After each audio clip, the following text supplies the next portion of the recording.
오늘 말씀은요, 친구처럼 말씀하시는 하나님이라는 말씀의 제목으로 여러분들과 함께 하나님에 대해서 보고자 합니다. 여러분들은 어떤 사람과 대화할 때 가장 편하시나요? 오랜 친구와 대화할 때, 또는 우리 함께 이 세상을 헤쳐나가는 이 동반자와 대화할 때, 어떤 사람과 대화할 때 가장 편하십니까? 우리 한번 떠올려 보죠. 오랜 친구와 또는 부부와 카페에 앉아 있을 때를 떠올려 보는 거죠. 아무런 부담 없이, 가식 없이 마음속에 있는, 마음속 깊은 곳의 이야기를 나눌 수 있는 그러한 관계들. 야, 있잖아 하고 시작을 했다가 보니까 그 대화가 어느새 몇 시간이 흘러도 전혀 지루하지 않는, 밤이 새도 지루하지 않게 그렇게 흘러가 버리는 그런 사이. 그런 사이가 참 편한 사이가 되겠죠. 그런데 오늘 이 본문에서 그런 관계의 내용이 나오게 됩니다. 바로 하나님과 관계를 맺었던 이 모세의 이야기죠. 모세는 오늘 말씀에 사람이 자기의 친구와 이야기함과 같이 여호와께서 모세와 대면하여 말씀하셨다라고 말합니다. 천지를 창조하신 이 하나님께서 인간에게 친구처럼 말씀하셨다라는 거죠. 이러한 이 하나님과 친구됨에 있어서 그건 모세니까 가능한 거죠. 저같이 평범한 사람에게는 해당 사항이 없습니다 라고 이야기하는 분들도 계실 거예요. 그러나 오늘 이 시간 이러한 질문들 가운데 우리 평범한 인간이 하나님과 이렇게 친구 관계를 맺을 수 있는 것인가 하는 그런 질문 가운데 우리가 답해보고 또 하나님과 이런 친밀한 관계를 맺을 수 있는가를 우리가 함께 살펴보는 시간 되기를 원합니다. 출애굽기 33장은요, 그 배경이 앞장인 32장을 먼저 살펴봤을 때 더 이해하기 쉽습니다. 32장이 무슨 사건이 벌어지는 이야기냐? 금송아지 사건이에요. 우리가 잘 아는 금송아지 사건인데요. 그 일이 일어난 직후의 이야기가 33장입니다. 모세가 시내산 정상에서 40일간 하나님과 함께 있게 되죠. 그동안 산 아래에서는 이 엄청난 일이 벌어지니 바로 백성들이 금으로 송아지를 만들어 섬기는 그러한 일이었어요. 모세가 산에서 내려옵니다. 그때 목격한 광경이 이러한 광경이니 얼마나 충격이었겠습니까? 하나님의 진노가 불붙었습니다. 그래서 약 3,000명이 칼에 맞아 죽게 돼요. 레위인들이 칼로 쳐서 죽게 됩니다. 하나님께서는 그리고 이렇게 말씀하시죠. 내가 너희와 함께 올라가지 아니하리니 너희는 목이 뻣뻣한 백성인즉 내가 길에서 너희를 진멸할까 염려함이니라. 여러분 생각해 보죠. 하나님께서 지금 뭐라고 얘기하시는 것이냐면 너희와 함께 가지 않겠다라고 얘기하는 거거든요. 하나님이 약속의 땅을 주시겠다라고 얘기했잖아요. 젖과 꿀이 흐르는 땅을 주시겠다라고 얘기했어요. 그렇지만 함께 가지는 않겠다라고 얘기해요. 여러분 이것이 얼마나 무서운 말씀입니까? 축복은 있어요. 그런데 하나님은 거기에 안 계신 것입니다. 성공은 있다라고 해요. 그런데 하나님의 임재가 거기에 없다라는 거예요. 여러분 이것은요 정말 어떤 것보다도 가장 큰 저주가 되는 것 아니겠습니까? 바로 이런 위기의 순간에 오늘 본문이 등장하는 거예요. 모세는 진영 밖에 이 장막을 치고 그것을 회막, 곧 만남의 장소이다, 만남의 장막이다라고 불러요. 그리고 그곳에서 하나님을 이제 만나게 되는 것이죠. 그럼 그냥 만나는 것이 아니라 어떻게 만났다고 합니까? 친구와 이야기함 같이 만났다. 대면했다라고 이야기해요. 여러분, 당시 고대 근동 문화에서는 이제 왕을 직접 대면하는 것 그건 상상할 수가 없었죠. 페르시아 왕 앞에 나아갈 때는 반드시 왕이 금호를 내밀어야만 살 수가 있었습니다. 그런데 하나님께서 우리 우주의 왕이신 그분께서 모세와 친구처럼 이렇게 이야기하셨다라는 것은 그 당시에도 지금도 참으로 놀라운 일인 거죠.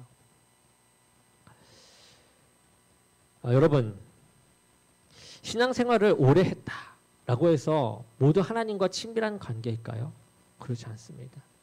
교회를 10년, 20년 다녀도요, 여전히 하나님이 멀게만 느껴지기도 하죠. 그리고 반대로 신앙생활을 처음 시작했는데 얼마 되지 않았음에도 불구하고 하나님을 깊이 경험한 그런 사람들 또한 있습니다.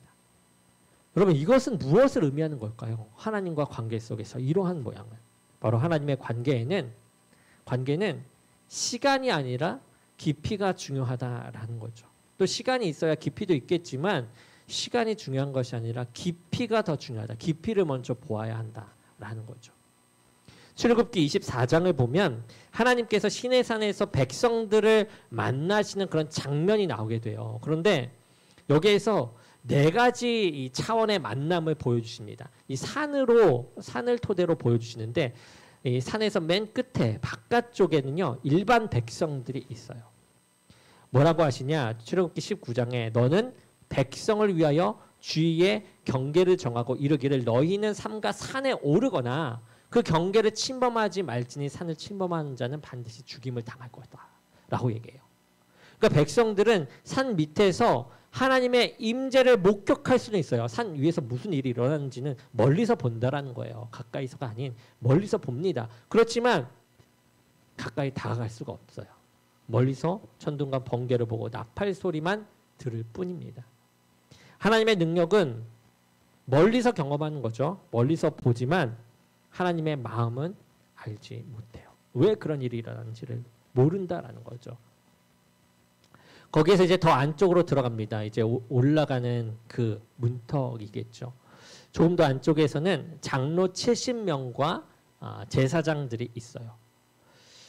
출애굽기 24장에는 이렇게 말합니다. 모세와 아론과 나답과 아비후와 이스라엘 장로 70인이 올라가서 이스라엘의 하나님을 보니 그의 발 아래에는 청옥을 편듯하고 하늘같이 청명하더라. 하나님이 이스라엘 자손들의 존귀한 자들에게 손을 대지 아니하셨고 그들은 하나님을 뵙고 먹고 마셨다라고 해요. 그러니까 이들은 아주 특별한 경험을 한 거죠. 죽임을 당하지도 않고요. 하나님을 봅니다. 산 중턱까지 올라가서 하나님의 현현을 목격해요. 직접 바로 앞에서 본다라는 거죠. 하나님 앞에서 언약의 식사까지 나누어요. 이것은 분명히 산 아래 백성들이 경험하지 못하는 그러한 은혜인 것이죠. 그런데요, 여기서 우리가 보게 되는 것이 이 특별한 경험을 했던 사람들 중에 상당수가 얼마 지나지 않아서 이 금송아지를 만들어 섬기는 죄를 범했다라는 사실입니다.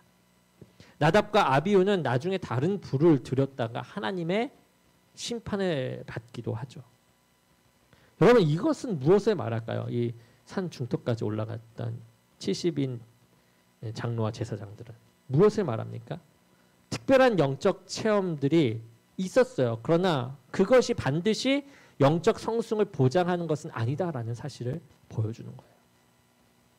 자, 거기에 더 안쪽으로 올라갑니다. 그 안쪽에는 이제 더 꼭대기로 더 올라간 거죠. 중턱에서 더 올라갑니다.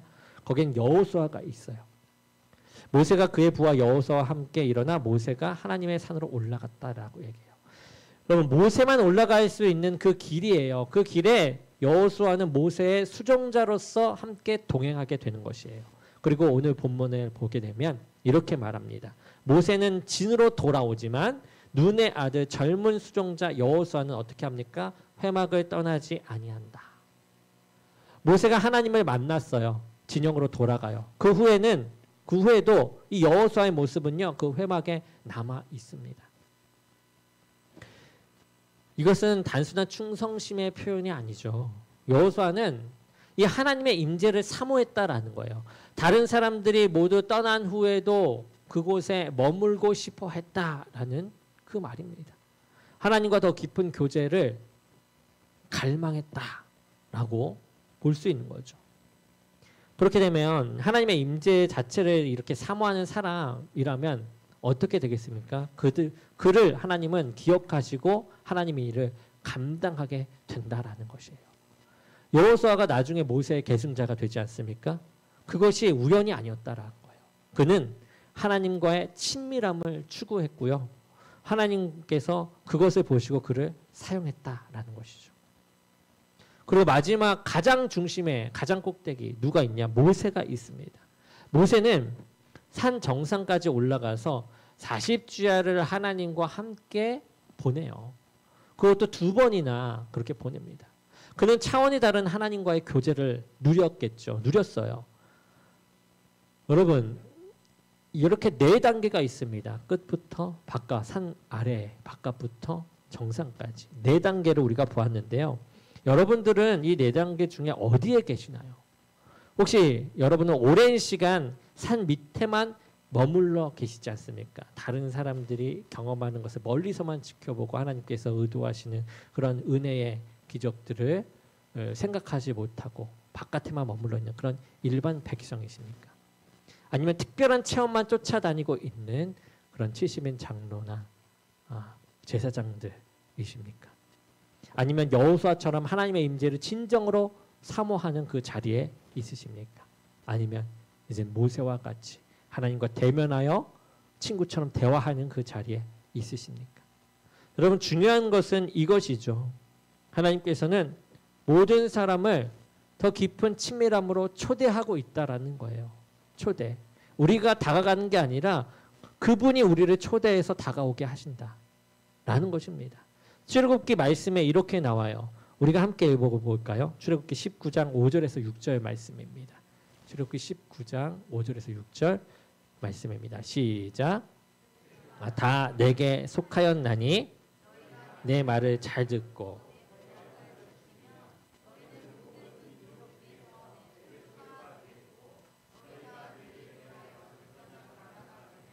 거룩한 백성이 되리라. 아멘. 여러분, 이 말은 너 이렇게 안 하면 이렇게 될 거야, 이렇게 하면 저렇게 될 거야, 이렇게만 볼 게 아니라 이것은 나에게로 와라 라는 이 초대입니다. 초대. 하나님의 원래 의도는요, 모든 백성들이 제사장처럼요 하나님께 이 가까이 나아가는 것이었어요. 그러니까 나와 함께 하자, 나에게 와라. 그러면은 너네 당연히 소유가 너네께 될 거다. 이런 초대였다라는 거죠. 하나님과 가깝게 지내는 것. 그러나 대부분의 사람들이요 산 아래에 머물렀다라는 것입니다. 오늘날도 마찬가지죠. 지금의 현대도 마찬가지입니다. 예수 그리스도를 통해 지성소 문이 열렸어요. 여러분, 히브리서 말씀에 이렇게 선포하지 않습니까? 그러므로 형제들아, 우리가 예수의 피를 힘입어 성소에 들어갈 담력을 얻었나니 참 믿음과 온전한 믿음으로 하나님께 이제 나아가자라고 얘기해요. 그러니까 과거에는 대제사장만이 1년에 한 번씩 속죄일에 지성소에 들어갈 수가 있었거든요. 그런데 예수님께서 십자가의 죽으심을 통해서 성전의 휘장이 어떻게 됩니까? 찢어지지 않았습니까? 그러면서 이제 누구든지 예수의 피를 힘입어서 담대히 하나님께 나아갈 수 있게 되었어요. 모세처럼 하나님과 친밀한 관계를 이제 누구든지 다 모두가 누릴 수 있는 길이 열렸다라는 것입니다. 여러분, 길은 이미 열려 있어요. 우리들에게 이미 길이 놓여 있다라는 것입니다. 문제는 우리가 그 길을 걷고 있느냐라는 것이죠. 여러분, 이 시간 주님께서 우리들을 산 정상으로 하나님과 대면하는 그 자리로, 그 길로 이끌어 주실 줄로 믿습니다. 그리고 이끄심 가운데 하나님의 은혜가 넘쳐나기를 주님의 이름으로 간절히 축원합니다. 아멘. 모세는 여러분 하나님의 친구였죠. 친구가 같이 대면했다라고 하시니까요. 그러나 그가 처음부터 그랬던 것은 아니었어요. 모세의 인생을 보면요, 세 번의 40년의 인생으로 나눕니다. 첫 40년 무엇이죠? 애굽 왕국에서 보낸 첫 40년이에요. 그리고 미디안 광야에서 보낸 중간 40년이 있고, 그리고 출애굽을 이끈 마지막 40년이 있어요. 그러니까 히브리서 11장은요 모세의 믿음에 대해서 이렇게 증언하는데요. 어떻게 얘기하냐? 믿음으로 모세는 장성하여 바로의 공주의 아들이라 칭함을 받기를 거절하고 도리어 하나님의 백성과 함께 고난받기를 잠시 죄악의 낯을 누리는 것보다 더 좋아하고, 죄악의 낯을 누리는 것보다 더 좋아하고, 그리스도를 위하여 받은 받는 수모를 애굽의 모든 부하보다 더 큰 재물로 여겼으니 이는 상주심을 바라봄이라 라고 얘기해요. 그러니까 이 모세는요, 두 가지 선택길이 있었다라는 거죠. 중대한 선택의 기로에 있었어요. 그래서 그가 선택을 한 것이에요. 애굽의 왕자로서 누릴 수 있는 모든 것, 권력, 명예, 부를 택할 것인가? 아니면 노예로서 고통받는 하나님의 백성의 편, 주님의 편에 설 것인가? 이것의 기로에 놓였을 때 다윗이 방금 히브리서 말씀을 보았을 때 택한 부분은 후자였다라는 거죠.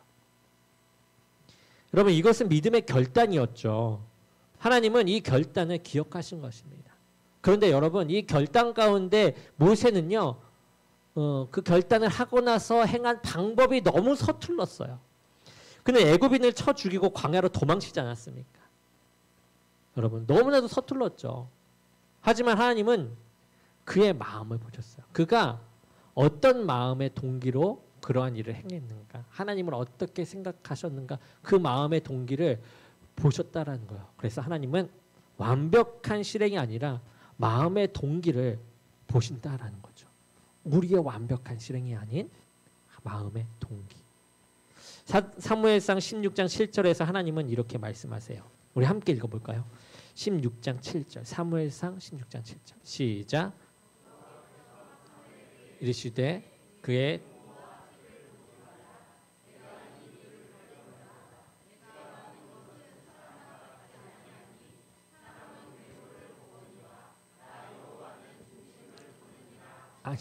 아멘. 외모를 본다. 겉을 보는 게 아니라 그 마음 중심을 본다라는 거죠.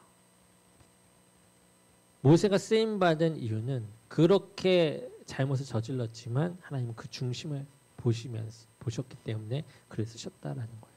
여러분, 우리는 왜 하나님을 섬깁니까? 왜 교회에 나오나요? 우리는 왜 기도를 합니까? 혹시 사람들에게 인정받기 위해서입니까? 복을 받기 위해서입니까? 아니면 정말로 하나님을 사랑하기 때문입니까? 모세는요, 하나님을 사랑했어요. 모세의 선택은 이런 믿음에서 나온 것이었습니다. 그러나 그의 방법이 미숙했다라고 했죠. 그리고 그 미숙함에 여러분 뿌리에는요, 무엇이 있냐면 미숙했는데 그 미숙함의 뿌리에는 교만이 있었습니다. 내가 할 수 있다는 자신감이었어요. 모세는 40년간 왕국에서 자라오지 않았습니까? 그러다 보니까 거기에서 자신의 능력을 키워나갔어요. 자신의 위치도 있다 보니까 그 능력에 대한 자신감이 넘쳤다라는 거죠. 그래서 하나님을 믿는 그 결단했어. 내가 이제 그 모든 걸 할 수 있어. 라는 그런 자신감으로 행했어요. 근데 그 교만함이, 내가 할 수 있다는 그 자신감이 미숙함의 뿌리로 작용했다라는 거죠. 하지만 하나님의 일은 여러분 인간의 능력으로 이루어지지 않지 않습니까? 그래서 하나님은 모세를 그 교만을 없애기 위해 광야로 보내십니다. 우리가 생각해 보죠. 애굽의 왕자에서 광야의 목자로 간다라는 것. 이것은요, 철저한 낮아짐이었다라는 거죠. 40년 동안 그는 양을 치며 살게 되죠. 사람들의 눈에는 인생을 낭비한 것처럼 보였어요. 모세 자신도 그렇게 아마 느꼈을 것입니다. 그러나 바로 그 광야 기간이 없었다면 모세는 결코 하나님의 친구가 될 수 없었을 것이에요. 교만한 자는 하나님께 가까이 갈 수가 없기 때문이죠. 하나님보다 위에 있거나 하나님보다 밑에 있어서 잘못된 추정을 하거나 그렇게 되겠죠. 오히려 하나님 위에 있겠죠. 야고보서 4장 6절에서 말합니다. 그러므로 일렀으되 하나님이 교만한 자를 물리치시고 겸손한 자에게 은혜를 주신다. 교만에 대해서 이렇게 말씀하세요. 베드로전서 말씀에서도 하나님은 교만한 자를 대적하시되 겸손한 자들에게 은혜를 주신다라고 말해요. 여러 부분에서 교만에 대해서 말합니다. 그리고 겸손에 대해서 은혜를 주신다라고 얘기해요. 광야는 모세를 낮추는 장소였어요. 그곳에서 그는 자기가 할 수 있는 것이 아무것도 없다라는 것을 배우게 되어요.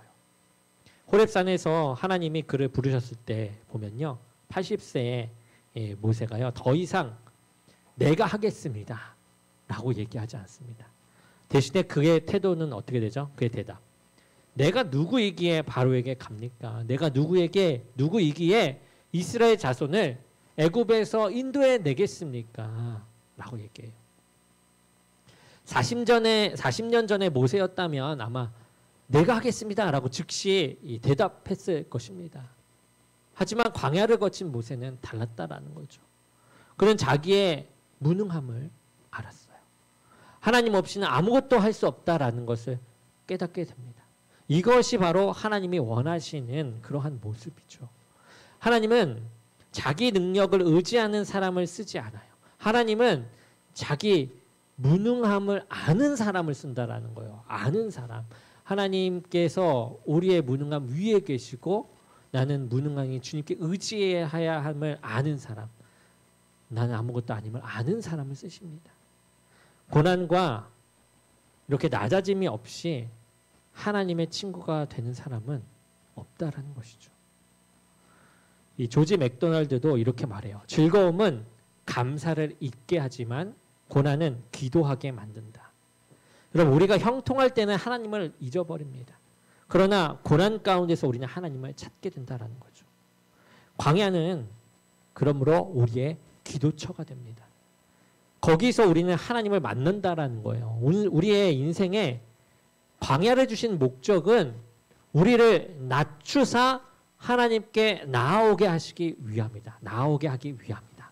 그러니까 하나님을 바라보게 하기 위해서는 우리가 아무것도 할 수 없음을 그것을 알아야 한다라는 거죠. 그래서 모세의 광야 40년은 낭비가 아니었습니다. 그것은 준비의 기간이었죠. 그리고 하나님과 친밀한 관계를 맺기 위한 준비였어요. 하나님은 그의 생애의 한순간도 낭비하지 않으셨어요. 그의 생애 한순간도 낭비하지 않으십니다. 우리가 낭비라고 생각하는 것조차도 하나님께서 다 사용하고 계셨다라는 거죠. 여러분, 이 시간 주님께서 우리들의 광야를 통해 하나님과 대면하는 더 깊은 자리로 이끌어 주실 줄로 믿습니다. 아멘. 그리고 그 이끄심 가운데 우리가 큰 은혜와 충만을 누리며 나가기를 축원합니다. 모세와 이제 다른 사람들의 결정적인 차이가 있습니다. 그것은 무엇일까요? 모세는 하나님을 봤다라는 거예요. 직접 봤다. 이 호렙산에서 그는 불붙은 떨기나무 가운데 계신 하나님을 보죠. 이 경험은 모세의 인생을 완전히 바꿔 놓은 경험입니다. 그는 거룩하신 하나님을 만났어요. 그 경험은 너무나도 강렬해서 그는 얼굴을 가려야 했습니다. 이후 모세는 두 차례나 시내산 정상에서 40주야를 하나님과 함께 보내죠. 두 번째로 산에 내려왔을 때에는 어떻습니까? 그의 얼굴에서 하나님의 영광이 반사되어 나왔어요. 사람들은 그의 얼굴을 쳐다볼 수 없었죠. 왜 그렇습니까? 그가 하나님을 보았기 때문이에요. 하나님과 대면했기 때문이에요. 더 놀라운 것은 모세가 이 대면하기 위해서 그 전에 하나님의 영광을 보여달라고 요청했다라는 사실입니다. 요청. 여러분 생각해 보죠. 모세는 이미 하나님과 40일을 보낸 그런 친밀한 관계예요. 이미 율법을 받았습니다. 이미 많은 기적을 보았어요. 그렇게 쓰임을 받고 있습니다. 그러나 그는 뭐 했냐? 더 원했다. 무엇을? 하나님을 알기를. 하나님을 더 알기를 원했다라는 것입니다. 그 정도까지의 위치에 있음에도 더 원했다라는 거예요. 이것이 하나님 친구의 마음이라는 거예요. 하나님의 친구가 된 사람의 마음이다라는 거죠. 그들은 하나님으로부터 무엇을 얻는 것에 만족하지 않아요. 그들이 원하는 것은 하나님, 그분 자신이다라는 거죠. 그분 한 분, 하나님을 원한다라는 거예요. 우리가 친구를 사귈 때 친구에게서 나오는 돈과 친구에서 나오는 그런 인정과 이것을 바라고 친구를 사귀는 것이 아니라 그 친구 자체를 좋아하면서 사귀게 되는 것. 그것처럼 하나님 자신을 원한다라는 거죠. 원했다라는 거죠. 시편 27편 4절에서 다윗은 이렇게 고백해요. 우리 함께 볼까요? 시편 27편 4절. 시작. 내가 여호와께 바라는 한 가지 일.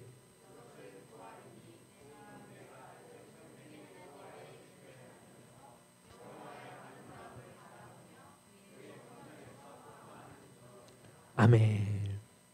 다윗이 원한 것은요, 승리도 왕관도 부도 아니었다라는 거예요. 그가 원한 것은 하나님의 아름다움을 바라보는 것이었다. 그 영광을 바라보는 것이었다라는 거죠. 하나님을 보는 것이요.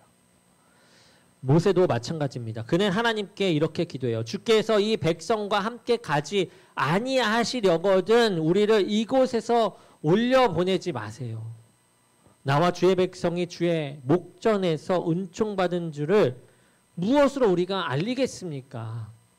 주께서 우리와 함께 가심으로 나와 주의 백성이 천하 만민 중에 구별됨이 있는 것 아니겠습니까?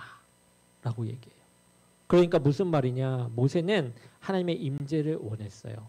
그게 올라가는 것도 하나님의 임재 없이 올라간 것은 하나님을 우리가 증거할 수 없는 것 아닙니까? 하나님이 나타내 보여줘야 되지 않습니까? 세상과 구별될 수 있는 것은 주님이 있기 때문이 아닙니까? 이렇게 얘기하는 거죠. 그는 하나님의 임재를 원했어요. 하나님이 함께 가시는 것을 원했다라는 거죠. 축복도 기적도 성공도 아니고요. 하나님 그분을 원했습니다. 여러분 그렇다면 여기에서 중요한 질문을 하나 할 수 있게 되죠. 우리는 이제 하나님을 어떻게 볼 수 있는가? 그가 하나님 보기를 원했는데 우리는 어떻게 볼 수 있는가? 하나님은 영이시고 보이지 않지 않습니까? 그런데 어떻게 그분을 볼 수 있는가? 하나님께서 당신의 영광을 보여주시는 방법이 무엇인가? 그것은 바로 성경 말씀이죠. 계시하시는 말씀입니다.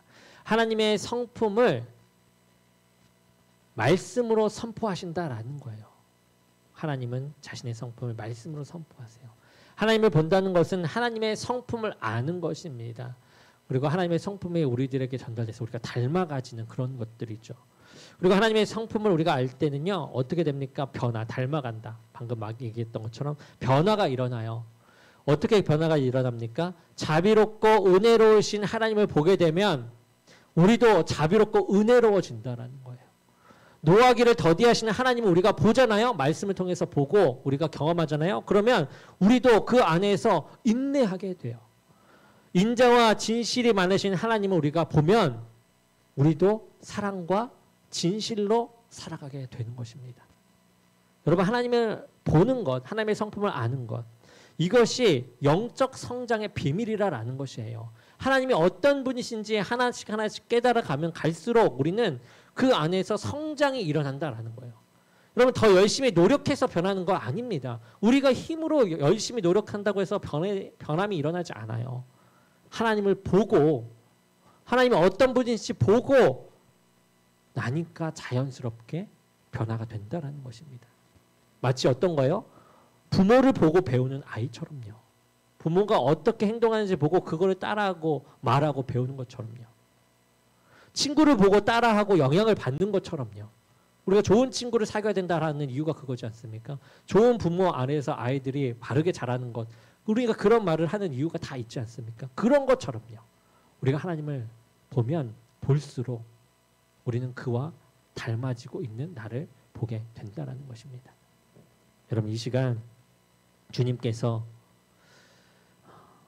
우리들에게 말씀을 통해 주님 자신을 계시해 주시고 그분을 볼 때 그분을 닮는 변화의 은혜를 경험하는 저와 여러분이 되게 될 줄로 축원합니다. 아멘. 사랑하는 성도 여러분, 오늘 우리는 지금 친구처럼 말씀하시는 하나님이라는 제목으로 모세의 삶을 우리가 살펴보았죠. 하나님과의 관계에는 깊이가 있다라는 것을 보았습니다. 깊이가 중요하다라는 것을 보았어요. 시간이 아닌 깊이. 어떤 이들은 산 아래에서 머물고 어떤 이들은 특별한 체험만 쫓아다니고 어떤 이들은 하나님의 임재를 사모하고 극소수만이 하나님과 친구처럼 교제합니다. 하나님의 친구가 되는 길은 또한 낮아짐이라는 것을 또 보게 되죠. 광야는 우리를 낮추어 하나님께 나가게 합니다. 우리의 무능함을 깨닫는 것, 그것이 하나님의 능력을 경험하는 시작이 된다라는 것도 보았어요. 그리고 하나님을 보는 삶이 우리를 변화시킨다라는 것을 확인했습니다. 말씀을 통해 우리가 하나님을 볼 때 우리는 그렇게 하나님을 닮아가는 것이죠. 사랑하는 성도 여러분, 하나님께서 우리들을 모두 친구로 부르십니다. 산 아래 머물지 말기 원합니다. 산 정상으로 올라갑시다. 하나님과 대면하며 나아가기 원합니다. 우리가 하나님을 볼 때 우리는 분명히 변화될 것입니다. 우리의 얼굴에도 하나님의 영광이 반사될 것입니다. 사람들이 우리를 통해 하나님을 보게 될 것이에요. 오늘 말씀 보면 사람이 자기의 친구와 이야기함 같이 여호와께서는 모세와 대면하여 말씀하시며, 여러분 이 은혜가요 우리 모두의 것이 되기를 주님의 이름으로 간절히 축원합니다.